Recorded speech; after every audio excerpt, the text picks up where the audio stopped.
Hello and welcome to the first English Today business DVD. In our new story, On the Job, you'll meet two young career girls, and with them you'll learn about company life and the language you use in the workplace. In each DVD, there's a program that focuses on job skills and describes modern business strategies that will help you to be successful at work. In this DVD, there are 5 episodes of On the Job, followed by the business skills program that looks at brainstorming techniques. Then we'll look at how to talk about work, how to describe a company, its organisation and its development. Finally, we'll look at how to talk about markets. So, enjoy your viewing.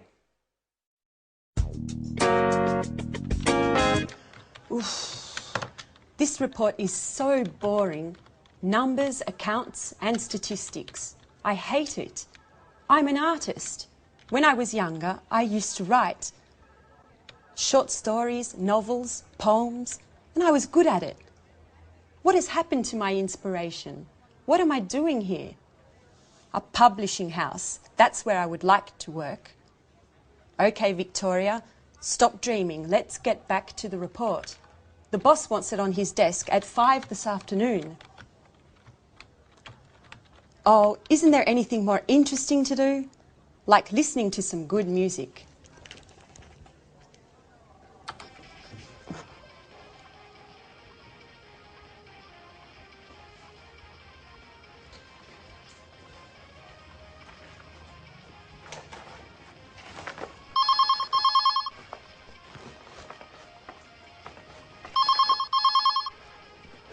Telephone. Oh, the phone.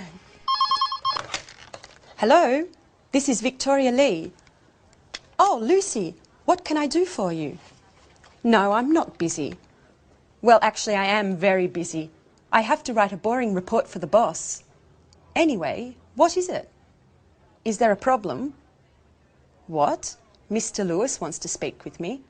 Really? Yes, of course. Put him through. Good morning, Mr. Lewis. It's a pleasure to hear from you. How are you? I'm fine, sir. What can I do for you? Yes, I know the product. It's very interesting, innovative, and the marketing department thinks it has a lot of potential for the international market. What? Me? Really? Thank you, sir. Yes, immediately. Yes, Victoria. Today is your lucky day. Bye-bye, boring report.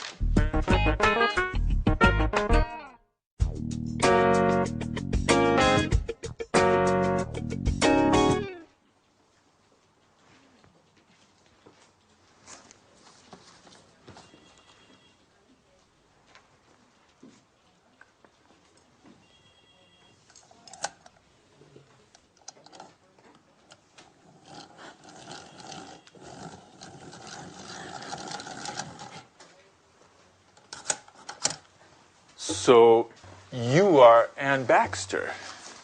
Yes, I am. I'm sorry. Really, I'm so sorry. Nice to meet you. I'm Mr. Stevens. How do you do? I'm so sorry, Mr. Stevens. Anne, please, sit down. It's all right. How are you today? I'm a little nervous. And this isn't a good start. That's all right. Well, Anne, where are you from?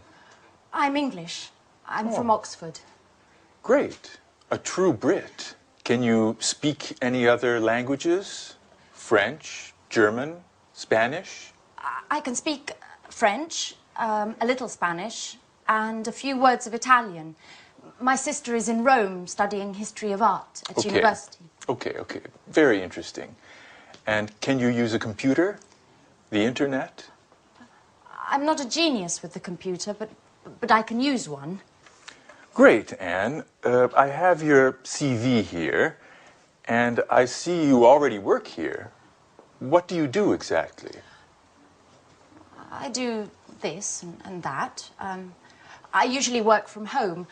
I have an office in my room with a big desk and 2 chairs and... Fine. That's fine. And do you live alone? No, I share a flat with my Australian friend Alice. And there's a new flatmate now. His name is Jack. He's from New York.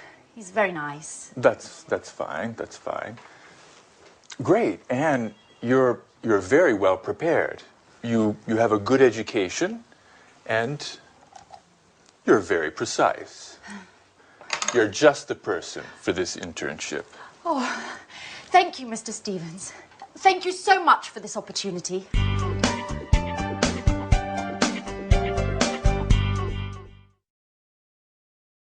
Good. Now, let's see if you know the names of jobs and professions.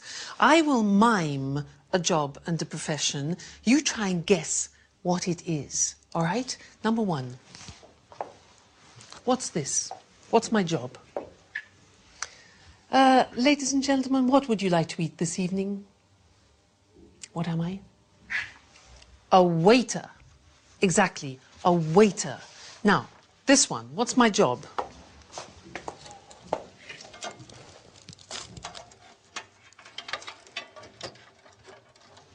Difficult job. I'm a computer technician. A computer technician. Okay, next one. This one.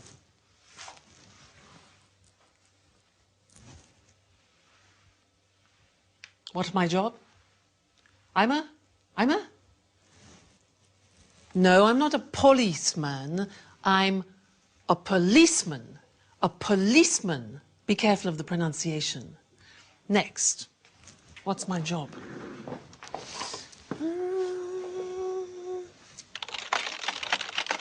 Hello? Hello? Yes, yes, yes. Thank you. What's my job? I'm a difficult one. Secretary. Listen to the pronunciation. I'm a secretary. Next one. Let's see. Here.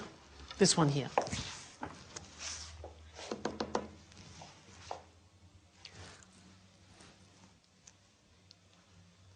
What's my job? I'm a conductor. I'm a conductor. All right, and this one here.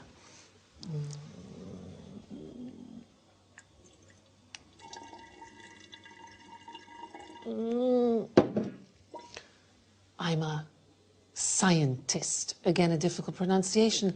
Scientist. This one here. That's 78 for the chips, and then 30 for the chicken. That makes... That'll be €79, madam. Thank you. I'm a cash assistant.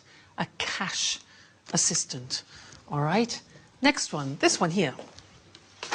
Follow me. You see this beautiful monument that we have in the city of Florence is the Duomo. What's my job? I'm a tourist guide. Listen to the pronunciation. I'm a tourist guide. This one, this is difficult. Ladies and gentlemen of the jury, I believe that this man is innocent. My job? I'm a lawyer. A lawyer. Next, this one.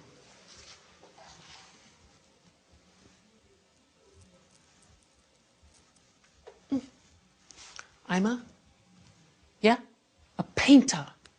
A painter. Good. And the last one. What do you think this is?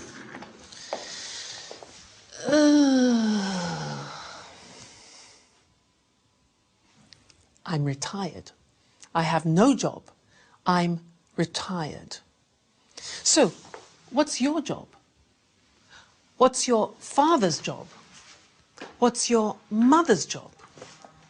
Well, let's look at the screen together and check the spelling and the pronunciation of the jobs we've just looked at. All right, so here's the screen. Good. The question is, what's your job? So, the first one, I'm a waiter. Where does a waiter work? Exactly, in a restaurant. Next one, I'm a computer technician. Where does he work? Exactly. In a company. I'm a policeman. Where does a policeman work? In the police headquarters. Headquarters. All right? Next. I'm a secretary. Pronunciation, secretary.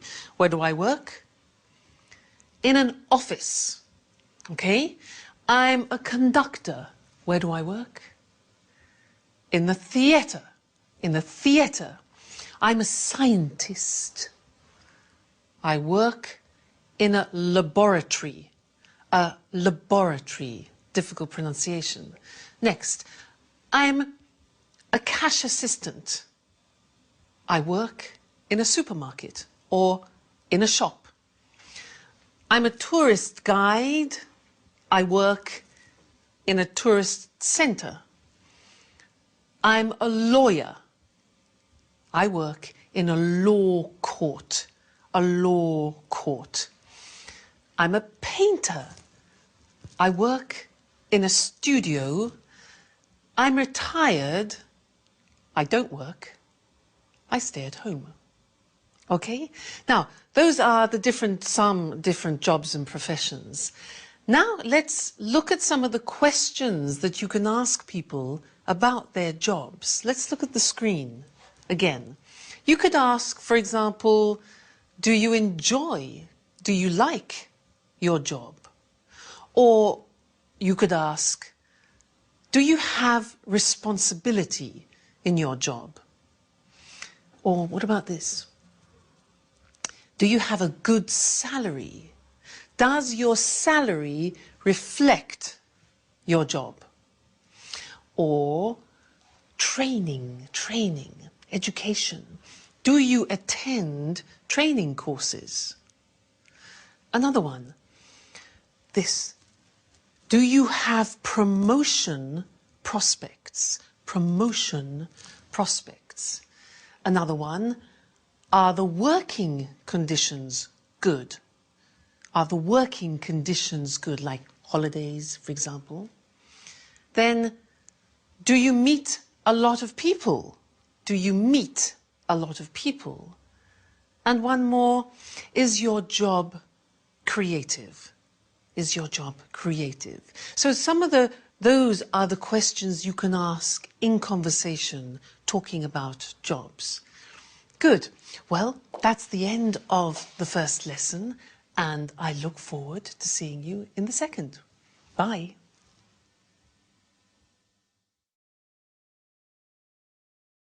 Hello, and welcome to Business Talk, the program dedicated to talking about business skills and techniques. Today's program is all about brainstorming, a very popular conference technique designed to obtain the maximum number of ideas relating to a specific subject. In a bit, Lucy and I will give a short demonstration so you can see what it is all about. But first of all, what does brainstorming mean? And why is it used? Well, people put their ideas together with the aim of finding a solution to a specific problem. Exactly. It's a group activity. All the members suggest ideas and their contributions then stimulate new ideas. And the first rule is any idea is acceptable. Sometimes it's the most outrageous idea that can help generate a solution to the problem. The ideal number of people for a brainstorming meeting is from 3 to 8. Too many people could get a bit out of hand. Well, even 8 people calling out ideas and making comments could get chaotic. So it's useful to have a facilitator, a person who doesn't contribute but keeps the session on course and records the ideas on a flip chart. And although this is a common technique used in the corporate world, you might be surprised to know that during a brainstorming meeting, all hierarchy and roles disappear. The philosophy behind this strategy is to create a real sense of democracy within the group, so that everyone feels their opinions are valued. Now, there are certain principles to follow so that brainstorming works well. But before we look at these, let's do a little brainstorming so you actually see how it works. Okay, now there are only 2 of us, and there should really be 3 or more people in a brainstorming meeting, but this is just to give you an idea. So listen carefully to the language we use. Let's imagine the situation. Our company needs to increase its production space. A brainstorming meeting has been organized to gather some ideas. Let's start. How about opening a second factory somewhere? What if we close this factory and open a larger factory out of town? Let's explore the possibility of opening a larger factory for production and keep this space to make the shop bigger. Perhaps we could rent the building next to the factory. Why don't we look into renting part of the building next door? What about sharing a production space with another company? Couldn't we examine the possibility of building a third floor? Let's try to reorganize the space we have. What if we organise 4 shifts a day instead of 3? We could relocate our administrative staff and keep production here. How about keeping the production here and renting some office space for the administrative staff? Would we be able to reorganize the shop floor space? Why don't we try moving all the production to China? We could move part of the production to China. What about closing part of the production line? Couldn't we rethink the production line? How about keeping the production of smaller items here and moving the production of larger items to China? Okay, we're going to stop here because we're running out of time, but this process could go on for much longer until enough ideas have been collected. At this point, a short list is made of the best ideas so that they can be carefully evaluated by considering how each one would work in practice. So the aim is to conclude the brainstorming session with 1 or 2 good ideas that can be put into action and hopefully solve the problem. Did you notice how we didn't stop to judge or analyze the ideas as they came up? Well, that's because if each idea were to be discussed during the actual brainstorming, the ball would never get rolling and too much time would be wasted. Another thing you may have noticed is that Lucy came up with an idea that had nothing to do with increasing the production space. She suggested working 4 shifts instead of 3, which wouldn't solve the problem of space at all. Yes, remember, all ideas are accepted during the brainstorming process because although an idea may seem silly, it might instigate other ideas that could instead give rise to a solution. Yes, actually, you suggested something interesting after the apparently irrelevant idea I had. Well, I'm afraid our time is up for today. See you soon. Bye-bye. Now, as we said in the programme, the language you use to put forward your ideas during a brainstorming session is really important. So, what kind of language should you use for brainstorming? Clear, well-structured sentences, for example, are essential for this technique to be effective. And don't use any imperatives or rhetorical language. Remember, the aim is to create democracy within the group, and everyone should feel that their ideas are valued. Do you remember how we make suggestions? Let's, how about? These are the expressions we use in a brainstorming session. These expressions open the way to more suggestions and encourage other members to participate. Let's look at some of the structures we used during our brainstorming session. How about opening a second factory? What if we open a larger factory out of town? Perhaps we could rent the building next to the factory.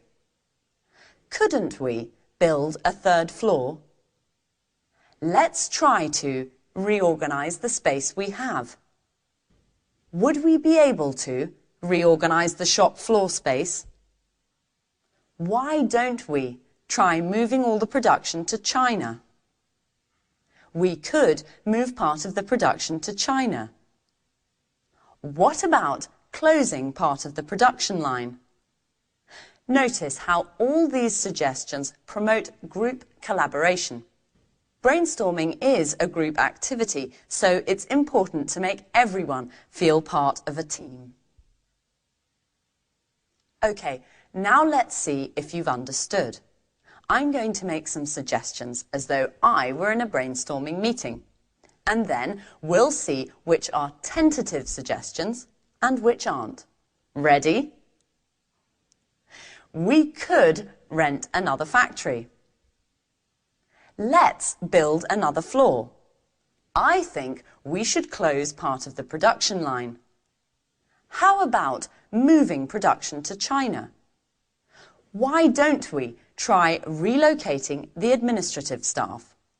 In my opinion, we should open another factory. Couldn't we reorganize the space we have? So, of these 7 ideas, 2 are not actually suggestions. Which 2? Yes, the 2 that started with I think and in my opinion. It's essential that in brainstorming you don't try to assert your own opinion. What's important is to work as a team. Try to limit the use of I and use we instead. It's not easy when English isn't your first language, and you probably need to practice a couple of times for it to come naturally.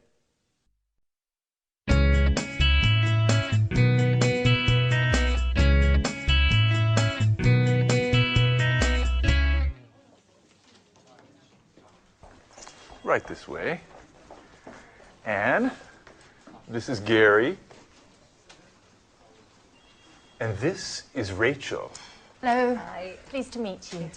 Rachel is a very important team member at our publishing house. She knows everything about the company. Thanks. She was our first employee, 1985. 1985. And she can answer any questions you may have. Okay, Anne, you're in good hands. Have a productive day. Oh, all right, Anne. Are you ready? Well, Mr. Stevens founded this publishing house in 1985. Oh, just a moment.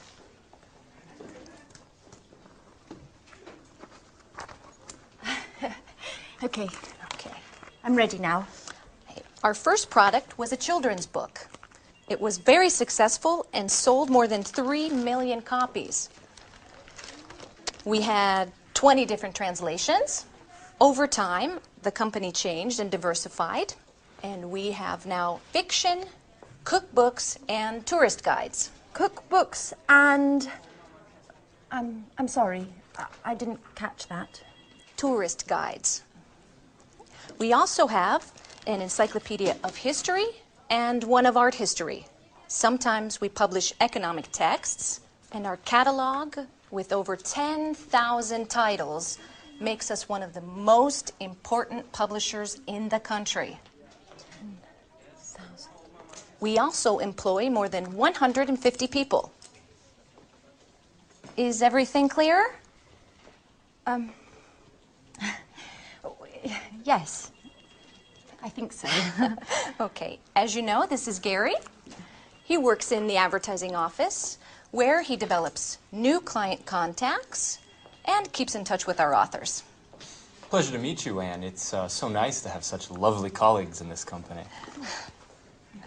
Fine, Anne. Okay, let's move from theory to action. Okay. This is your desk. Here's your computer. Mm-hmm. You know how to use one, don't you? Yes. As I told Mr. Stevens, I'm not... Okay. No need to waste time. Okay. Over there is the fax and the photocopier. Okay.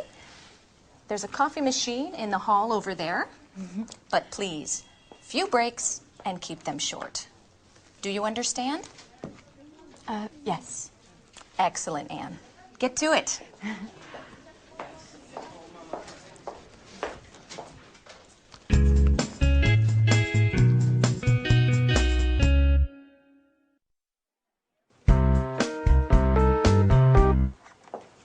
Oh, good morning, Mr. Chang. Excuse me, I was just rearranging my office. Take a seat, please. Thank you. It looks very nice here. Thank you. Well, before we begin to talk about our new product, I would like to give you some information about our company. Speedmaster Spectre is a multinational company which specialises in well-designed, high-tech sporting goods. Founded in Los Angeles in 1995, we now have 15 branches worldwide. That's very interesting, Mrs. Lee. How much is your company's revenue? Over the past few years, Speedmaster Spectre's revenue has grown impressively. Today we have a turnover of more than 60 million euros of revenue. Our revenues abroad amount to more than 50% of that total. Very impressive.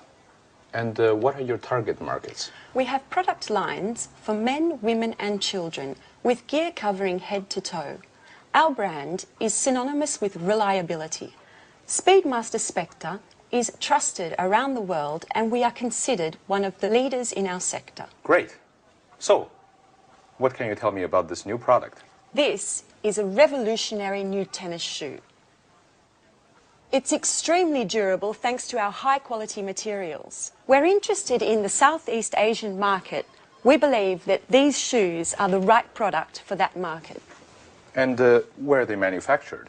Right, that's our strength. We have factories that meet all work standards and regulations in the countries we would like to target. And what is your role, Mrs. Lee? In the past, I was responsible for the Southern European market. Just last week, I took on a new role to test and distribute our products into the Chinese market. It's a very challenging position. That could deliver positive results. Together we can do great things, Mrs. Lee. Well, goodbye, Mrs. Lee. This meeting has been very profitable for both of us. Let's talk soon. Thank you, Mr. Chang. And yes, let's meet again soon. Great. Bye-bye.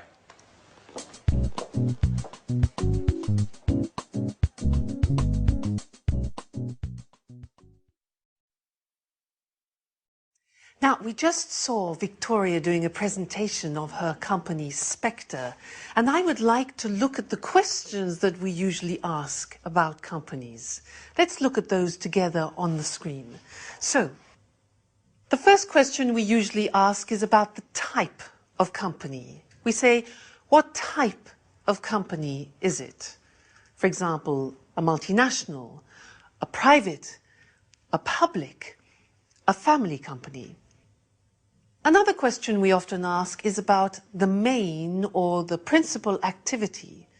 So the question would be, what does the company do, or what is its main activity? For example, manufacturing or engineering or production. Another question is about the employees. Look at the pronunciation of that. Employees, that's the name for the people that work in a company. So the question could be, how many employees are there? Another question we often ask is about subsidiaries or branches, which are small companies directly linked to the main company. And the question could be, does it have any branches? Does it have any subsidiaries? Another question important for us is the location. Where is the company located, or where is the company situated? And then we need to know about the products, the number of products, for example. So we could say, how many products does the company have, or does it have a large product range? And then the last thing, which is very important, is the money. And when we talk about the sales, the profit, etc., we talk about turnover or revenue. And the question is, what is the annual turnover or revenue of the company? Okay, so those are typical questions. Now, let's look at some answers. In order to do this, I want to compare Spectre, which Victoria works for, and then I want to look at the company that my brother owns, because my brother has his own company. He's the owner-manager of the company. He's the director. But it's very different to Spectre. So let's look at the difference between them, and let's look at the screen. Now, if you can see, Spectre is a multinational company. It's a very big company. But My brother's company, which is called Decorit, is a small family company. Now, Spectre specializes in these, in sports goods, especially these high-tech shoes. But my brother's company, Decorit, produces kitchenware, objects like this. Kitchenware, things for the kitchen. The employees. Now, in Spectre, they have 1,500 employees. It's a big company. But in my brother's company, there are only 37 employees. Then the branches. Well, Spectre is a multinational. It has 15 branches and factories abroad. But my brother has only one head office. What about the location? Well, Spectre is located in America, in Los Angeles, but my brother's company is located in Manchester, in England. Then, the product range, well, Spectre, this company has many products. It has 140 products. But my brother's company only has 20 so far. Then, let's think of the turnover. Well, Spectre has a turnover of 60 million euro. My brother has a turnover at the moment of 750,000. But that's not bad. So that's the language that we use when we're talking about companies in general. So next time, in the third lesson, we'll talk about something new. And I'll see you then. Bye.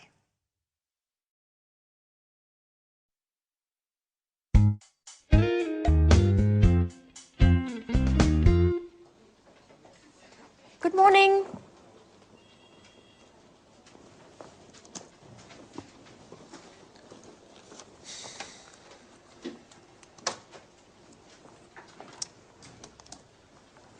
So, are you ready? Yes, quite ready. Okay, then let's begin.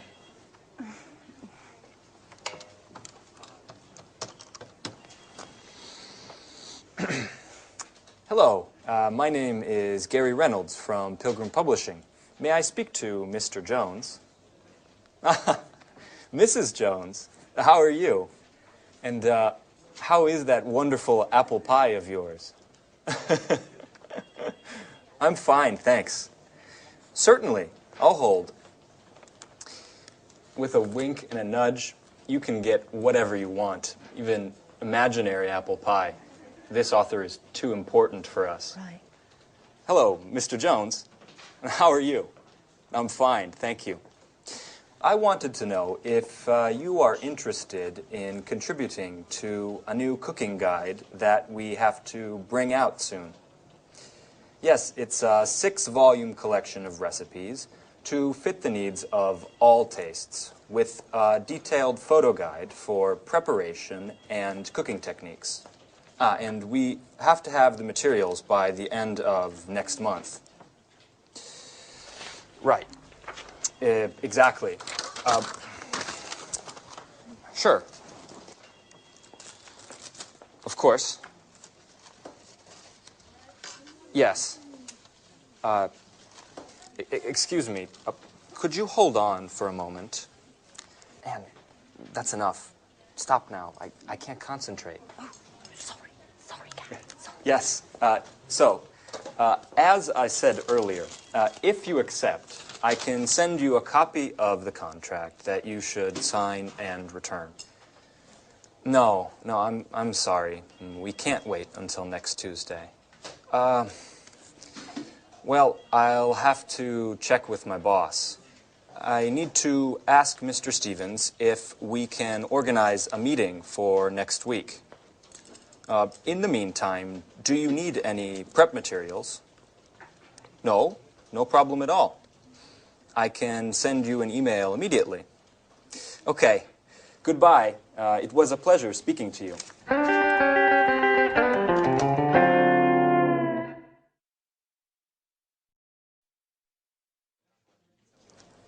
Do you always have to take notes?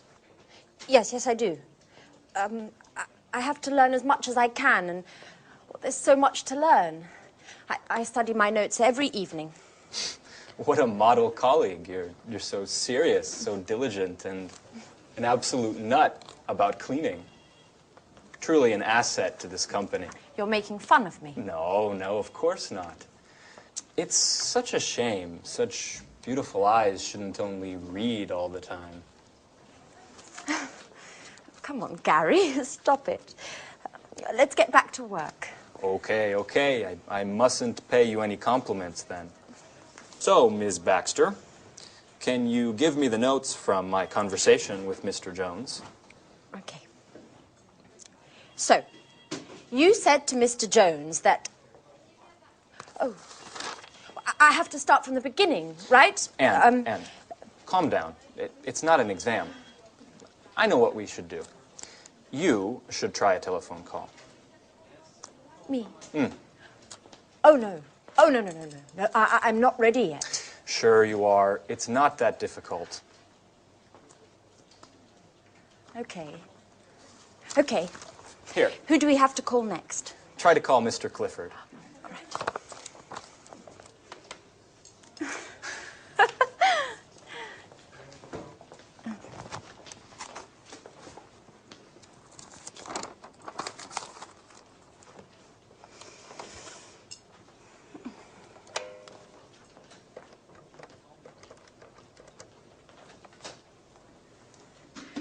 Hello, this is Anne Baxter from Pilgrim Publishing.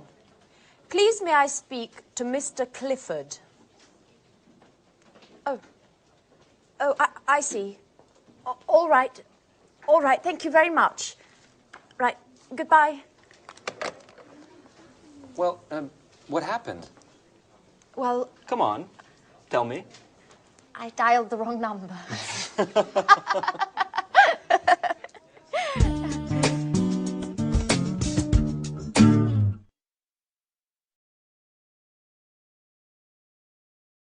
Good. Now, let's look at company organization.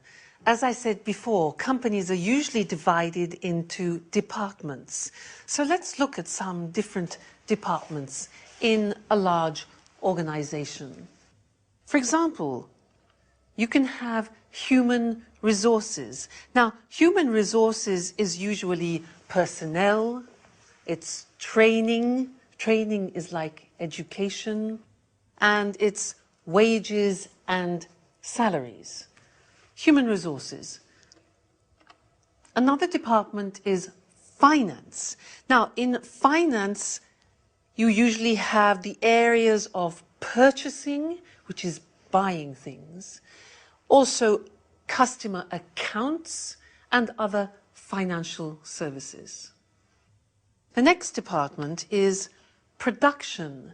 Now, in this particular department, you have producing the goods, you check the quality, you do the packaging, and you distribute the goods to customers. That's production. And the last one we're going to look at is marketing. And in marketing, you advertise the product and you organize sales. So, here they are: human resources, finance, production, and marketing. Now it's your turn. I am going to describe some activities in these departments, and you must decide which of the department the activity is in, okay? I'll give you an example. For example, which department recruits staff? Recruits, that's a difficult verb, takes on staff. Which one? Human resources, finance, production, marketing. Exactly, human resources. Now, you go. Which department creates an image? Creates an image. Marketing. Good. Next one. Which department manufactures and produces the goods? Oh, it's easy. Production. All right. Next one. Which department, very important, pays salaries? Salaries. Human resources, exactly. Next one. Which of these departments packs the goods in boxes and in crates? Which packs the goods? Packaging. No. Marketing, no. Production, exactly. It's production. All right. Next one. Which of these prepares invoices? Now, do you know invoices? Invoices are like the bills that you send to customers or suppliers. Which one? That's a job for finance, exactly. Next one. Which department checks the quality of the goods? The quality? Marketing? No. Production, that's it. Good. Next one. Who trains the staff? Who teaches the staff? Who organizes courses? Yeah, human resources, all right? Now, who dispatches the products? Dispatches, that sends the products. Which one? It is production, actually. It's production. This is easy. Which one designs an advertising campaign? An advertising campaign, obvious. Marketing. Okay. Who does the budget, taxes, and investment? Clear, yeah? That's finance. Finance department, taxes. Now, who purchases? That's a difficult verb. Who purchases? That means buys. Who purchases supplies? Who purchases things for the company? Which one do you think? Marketing, production, human resources? Well, actually, it's finance. Finance. They purchase. And the last one, who plans the method of sales, the method of selling it to the public? Human resources, finance, production, marketing? Marketing.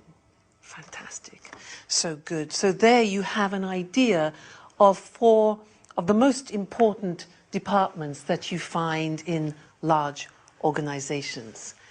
Well, that's all for now, and I look forward to seeing you in the next DVD for some more Business English. So goodbye for now.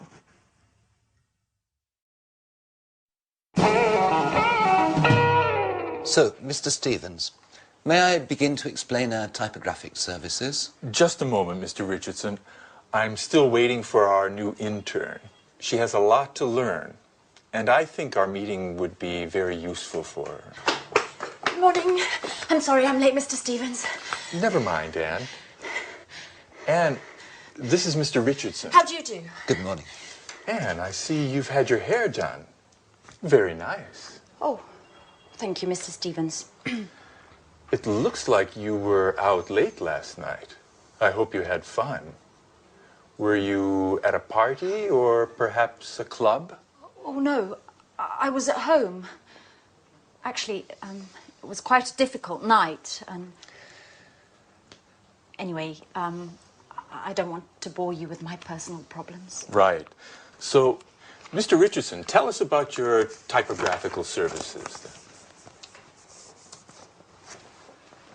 Founded by Charles Emerson, Montex has been active in the typographic market since 1985. From the beginning, we have been known for our innovation and high-quality products. Mr. Emerson's children, John and Lucy, have continued the tradition by improving and enlarging the family business. The first Montex office was located in Russell Street. Oh, Russell Street! That's where the flower market is. I went there just the other day and bought 2 beautiful yellow orchids. I'm sorry. I'm sorry, Mr. Richardson. I didn't mean to interrupt you. As I was saying, over the years and following changes in the market, our company has diversified and extended its line of products. We've purchased the latest technology, offering our customers the best package available on the market today. In 2000, we moved to a larger office space in order to improve production. Our new headquarters are located in Rodney Road, And we have approximately 55,000 square metres at our disposal. Well, that's a huge space. Yes, that's right. It's very big. Anyway, our first success was with brochures, marketing flyers, pamphlets and company catalogues. We also provided business cards and general printing services. Over time, we moved into book publishing as digital technology and expansions in the market gave us the skills to enter the market. Currently, we're equipped to provide highest quality publishing at an extremely competitive price. Our current capacity is more than 100 million pages per year.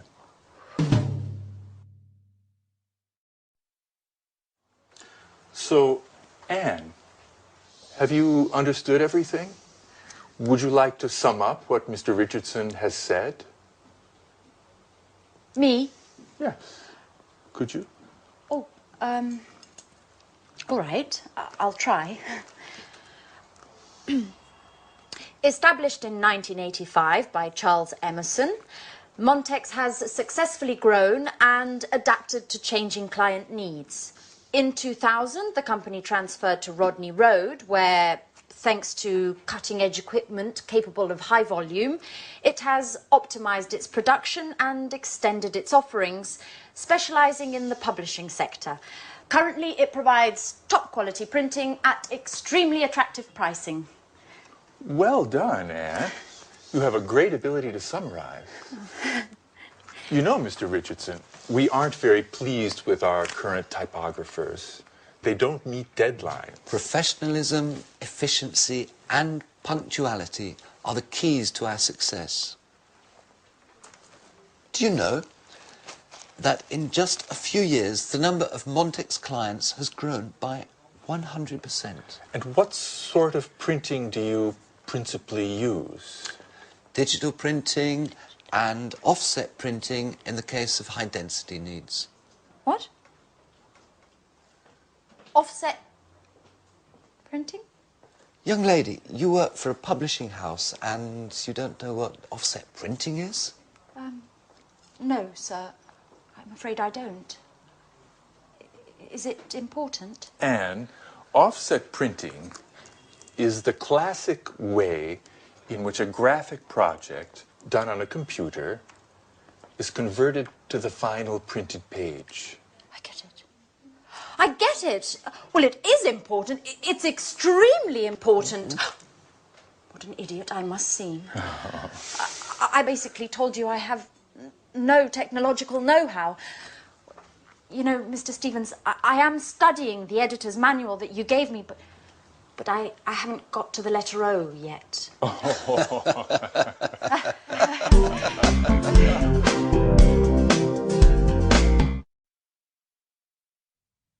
So in that scene, you saw Mr. Richardson talking about the history of his company. Now, to help you understand the language, I would like to talk to you about my brother, because he has a company of his own, which he opened in 1993. And it's really interesting, because one day when he was in a cafe with a friend of his, he had an idea. They were sitting at a table, and between them they had an object, something like this. It was transparent with petals inside it. And he thought, well, wouldn't it be fantastic if they could fix that idea? So what he did is he designed a prototype. This is the example. And he made the first prototype of plexiglass. And you can see inside there are real natural objects in the plexiglass. Then he did some market research to see if people would like objects like this. And he found some potential customers. So then he looked for some suppliers, people who would sell him the plexiglass. Then he needed the money. So he asked some banks for financial support, and he set up, or he established, a company. He formed a partnership with his friend, And then he invented a name. Now, the name of the company is Decorit. So it's decor, which is like decoration, eat, which is eat, Decorit.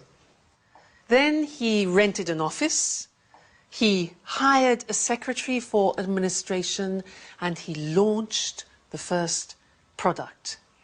Now, that was in 1993, and the company has now developed a lot. And let's look on the screen, because it's interesting. When you talk about company history, you use the simple past tense. But when you talk about how a company develops, we move into the present perfect. Now, let's look at the screen and see how my brother's company has developed. Well, the company has grown. It has expanded. And the sales has increased a lot. Sales have increased a lot. Now, they needed more people, so they have taken on new staff. Probably about 7 or 8 new people. Then equipment. They have purchased new equipment because there's more production. Then the product range has developed. It has diversified, so you have more types of product than before. This was the prototype, and these are other examples. This plate here is another example of the products they have developed. So, product range has developed. Then the client base, well, they have increased now, and they have more distributors. That's good. The market now has extended from England to the whole of Europe. And as you see, investment, they have invested more in advertising and promoting the products. Then they've moved to bigger offices, the premises are much larger, and they have opened a subsidiary in France. So the company is doing really well.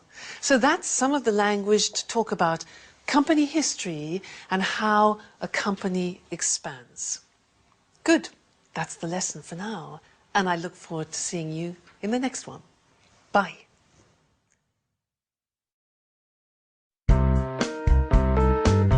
We're meeting here today to show Mr. Chang our new Smarty tennis shoes. These innovative shoes are made of high-quality materials and are perfect for the Southeast Asian market, which, as we all know, is expanding rapidly. We're especially interested in the Chinese market, which is growing at a pace much faster than the rest of the world. Excuse me for a moment. Henry? Hi. I'm sorry, but I'm in a meeting right now. Let's talk later, okay? All right, tell me, but hurry up. No, Henry, I never told John he could watch TV all day. He must have misunderstood. All I said was that he can watch all the TV he wants, but only after doing his homework. This really isn't the right moment, Henry. I'm sorry. Can we continue this conversation later on this evening? Pardon the interruption. Now, as I was saying... Excuse me, Victoria, but do you think this is the right product for the Chinese market? I think that before we export Smart in the Southeast Asian market, we need to take a close look at the local competition and the market's tasters in the sector. Excellent observation, Paul. We've actually already done market research, and as Mr. Chang can confirm, demand for sporting goods in China has grown by 50% over the past 10 years. Far Eastern consumers are increasingly interested in the latest fashion. They have become the most demanding consumers of fashion and quality in the world. Isn't that right, Mr. Chang? Oh, yes. Your fashions have reached our shores. Fashion is law, especially for young consumers. In fact, purchases are driven more by trends than by the actual products. And what about the competition, Victoria? It's a well-known fact that labor costs are lower in China, and the shoes produced in China are much more cost-competitive than in Europe. Right again, Paul. However, our shoes are manufactured with high-quality materials. that target an upper level segment of the market. This market segment is quite happy to spend more on products that are well equipped, last longer and are of a higher quality. Do you have any data on how Smarties sales are going in Europe and in the States? Yes. Our marketing department sent me the latest report just this morning, and I'm happy to say it's very encouraging. Smartie has become one of our most successful products of the last few years. Demand is growing exponentially, and the satisfaction level of these shoes is much higher than that of similar shoes produced by other companies. In fact, Smartie shoes are considered one of the most durable, the most functional, and, most importantly, the most popular amongst the youth market. And what about the distribution? It's a very important aspect that we shouldn't underestimate. Yes, Mr. Chang is here to help clarify this issue for us. It is extremely important to have a detailed distribution and promotion plan. We've also got to create a reputable chain of agents to distribute our products over the widest possible area. This, in turn, will help us make importation easier and reduce taxes for entry into the Chinese market. Look, I'm very happy to provide you with any information you may need, as well as contacts inside the Ministry of Industry and the Chamber of Commerce. But, of course, success depends on your goals, your strategy, and the type of financing plan you're willing to provide. And besides that... Oh, excuse me yet again. John, what do you want? I told Dad I'm in an important meeting. No, John, I didn't say that.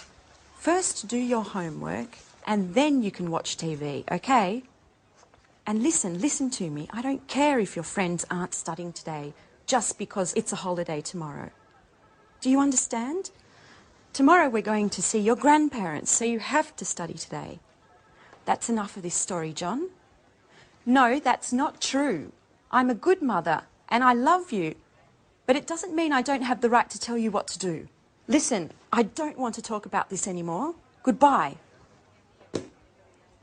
Pardon me, just a little domestic problem. Well, yes, Mrs. Lee. We all know that kids cause more problems than work. Ah, you're right, Mr. Chang. Kids, anyone who understands them is a genius.